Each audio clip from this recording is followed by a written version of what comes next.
Praise the Lord, everyone. Praise the Lord. Praise the Lord. Amen. I want to thank each of you for joining with us for Saturday's daily Bible study coming from Charlie's Outreach Ministries. We have a great and powerful lesson, encouragement to rebuild. Encouragement to rebuild. And our lesson is coming from Nehemiah, the 2nd chapter, the 9th verse through the 20th.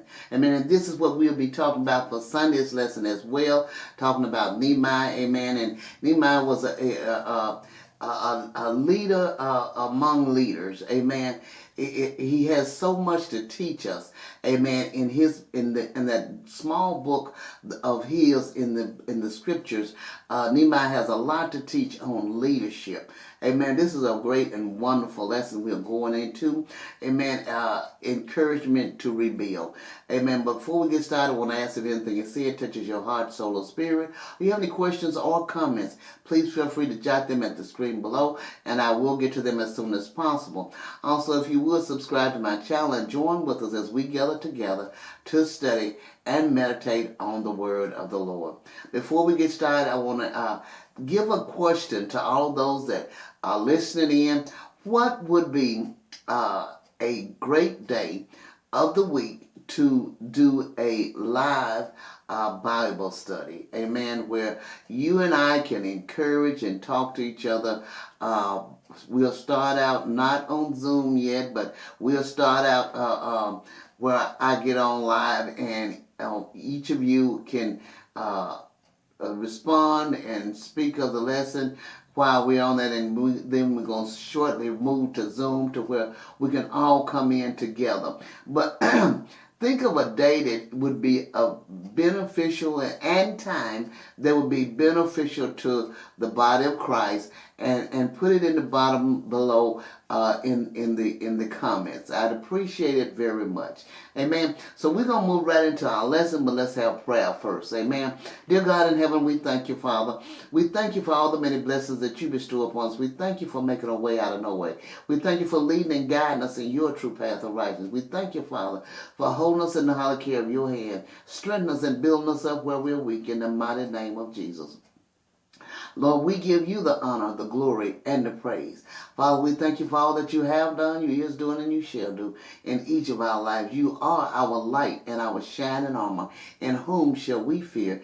In Jesus' name. Lord, as we come to you today to study and meditate on your word, Father, we thank you and we give you honor, glory, and praise that our eyes is open that we do see, and our ears is open that we do hear, and we gain wisdom, knowledge, and understanding of your word, Father. In the mighty name of Jesus Christ, we do pray.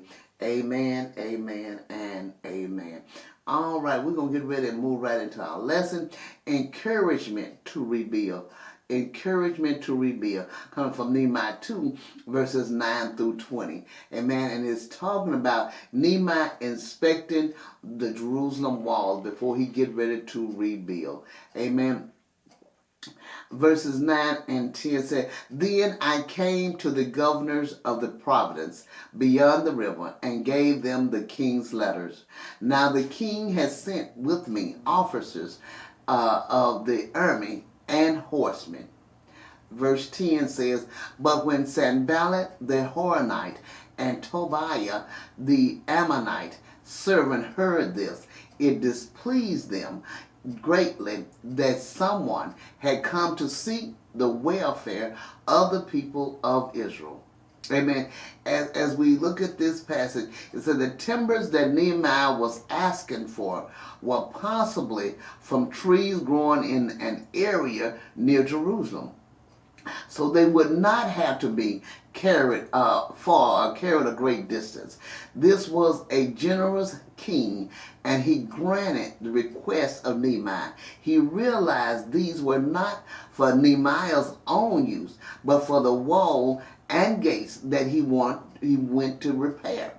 It would be of no use to go if there were no materials to do the work with. And the king knew that Nehemiah himself did not have the materials. Amen. Nehemiah to go to Jerusalem, but he sent captains of the army and horsemen with him to give him a safe journey.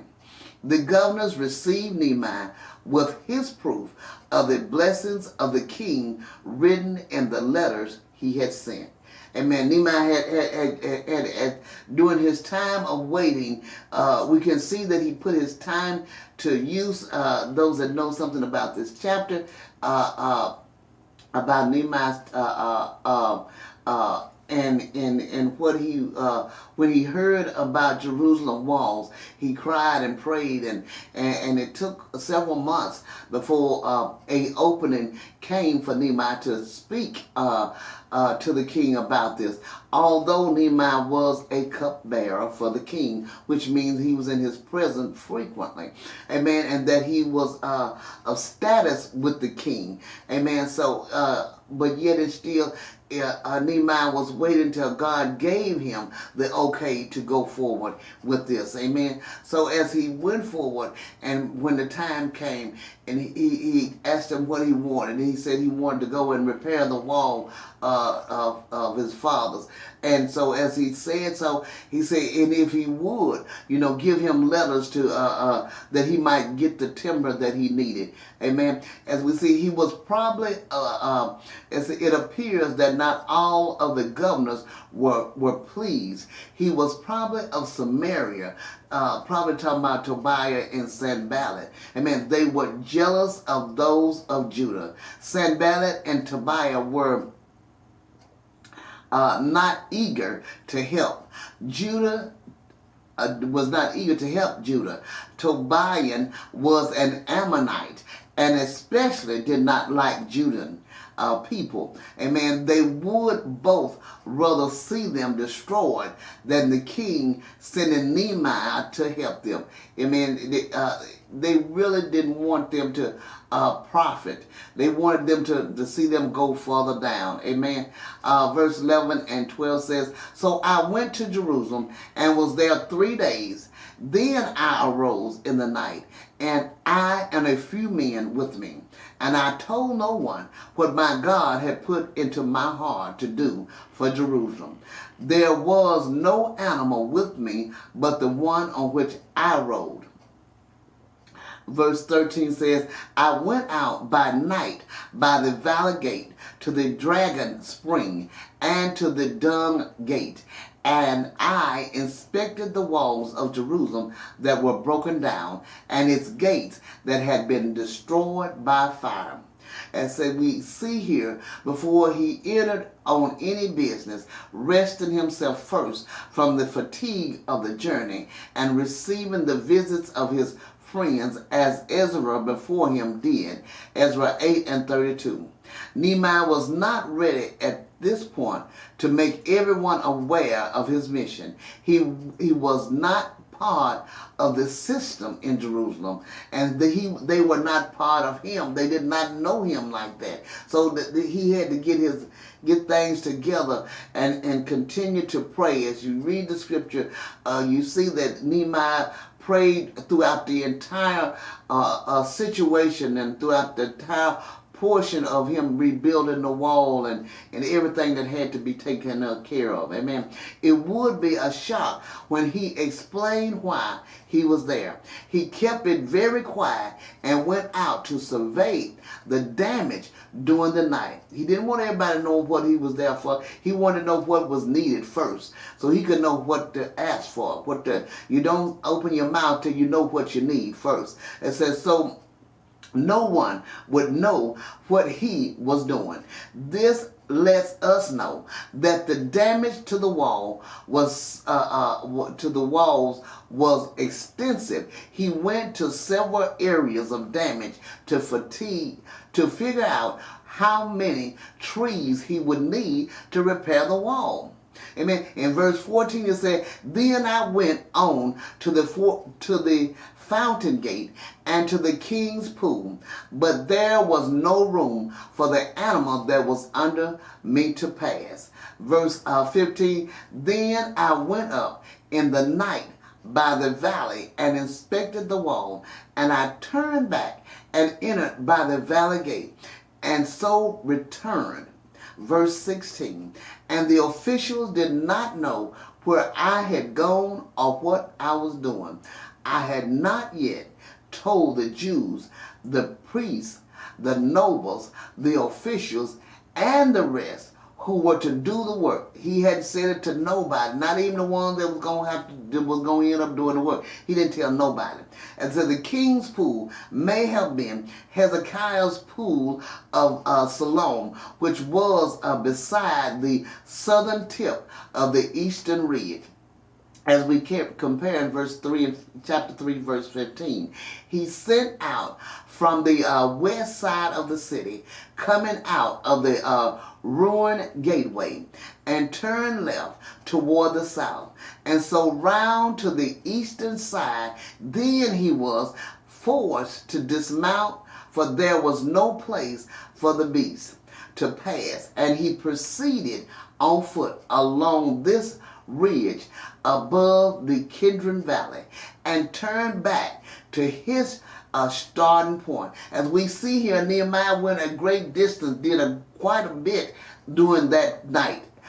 He didn't just go a short piece to where he could look and see. He walked it out to see what was going on. Amen. Nehemiah began and ended his trip at the same point as we compare chapter 3, verse 13, on the west side. It appears that he rode this animal completely around the wall. He probably stayed out all night looking at the damage. He rode it around the wall, and then when he needed to, he got off and walked the areas he had to. He came in before at daybreak to keep the inhabitants from realizing what he had in mind to do, or start speculating and wondering what he was trying to do. Amen. It appears that Nehemiah wanted to keep all of this quiet, even from the rulers, until he had his plan ready.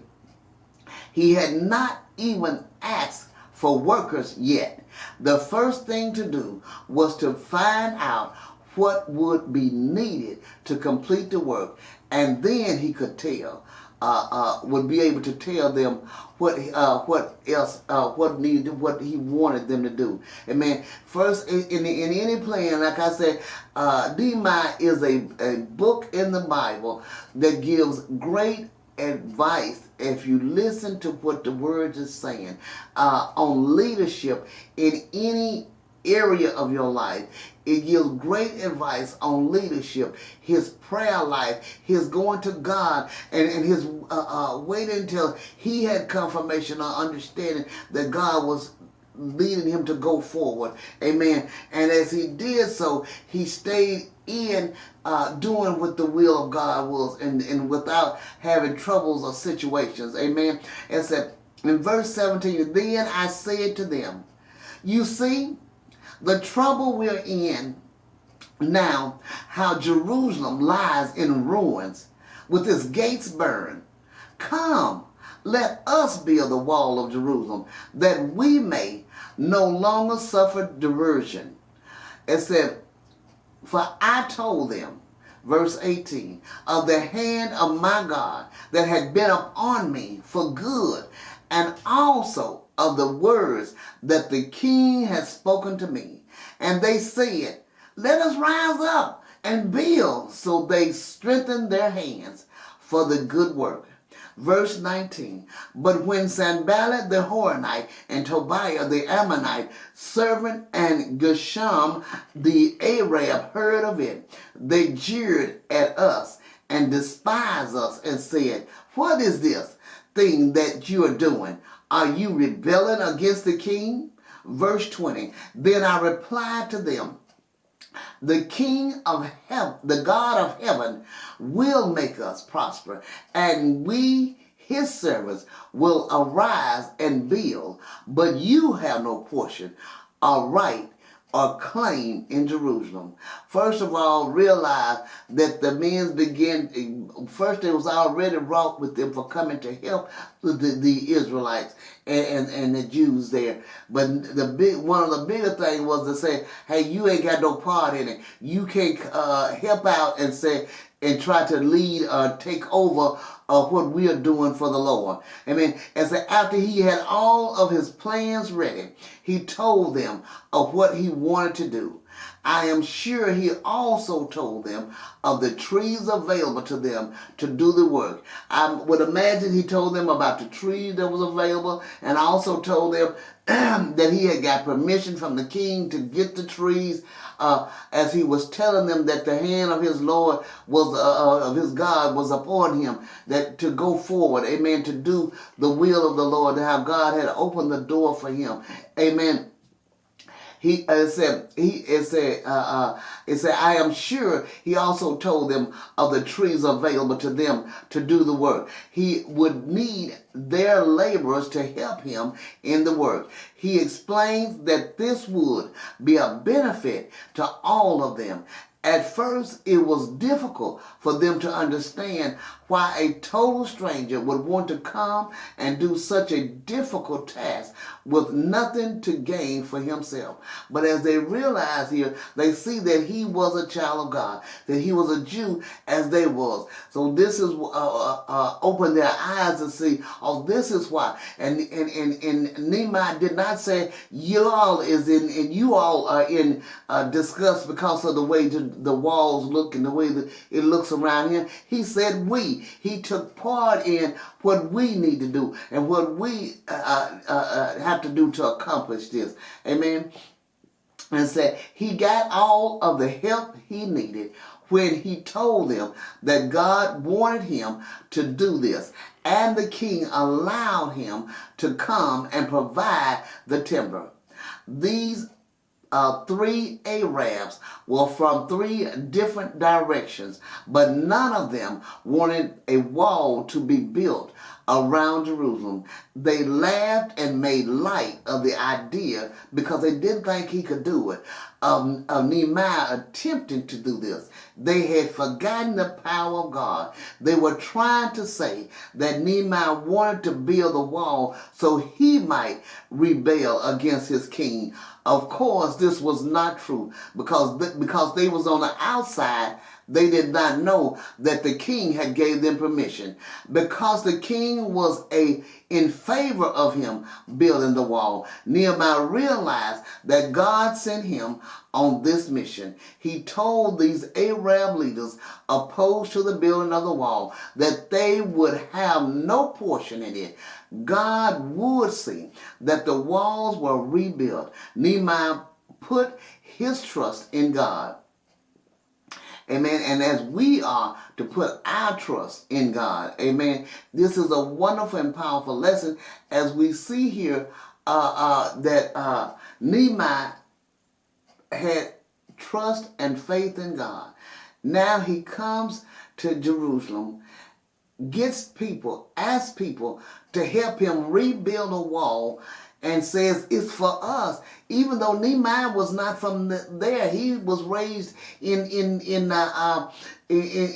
where they had become, where they were slaves at. He was raised there and just had became a king cupbearer and got clout in the kingdom of the king. So God, with him going to God in prayer, then now the doors will open. God allowed the doors to be open. And as like I said, if you look at this lesson and see how the Lord works with him, you will see how he gives great advice on leadership throughout his entire book of Nehemiah. Amen. This is a great and wonderful lesson. I pray you meditate on this lesson and have a wonderful and blessed day. God bless you.